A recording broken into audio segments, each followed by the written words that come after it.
परीच्या पप्पांनी मस्त कैऱ्या आणि शेवग्याच्या शेंगा आणलेल्या गार्डनमधनं, ते पण ऑर्गॅनिक. आता परी बघा काय बोलतो. काय आणलं तुझ्या पप्पांनी? मँगो. हे बघा ग्रीन मँगो.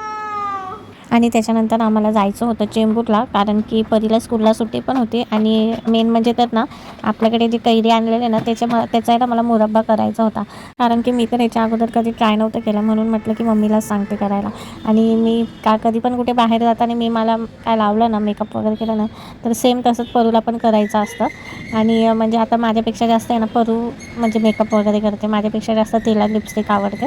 ॲक्च्युली मला पण आवडते, पण माझ्यापेक्षा ना आता परू जास्त म्हणजे तिच्या लिप्सला लिपस्टिक वगैरे लावत असते.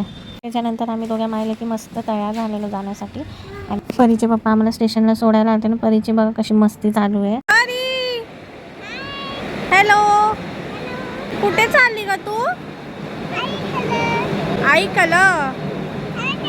आणि मग आम्ही घरी पोहोचलो. मम्मीने मस्तपैकी अंड्याचं कालवण आणि ज्वारीची भाकरी आणि त्याच्यासोबतच डाळ वांग सुद्धा केलेलं. तर या गाईस तुम्ही पण जेवायला.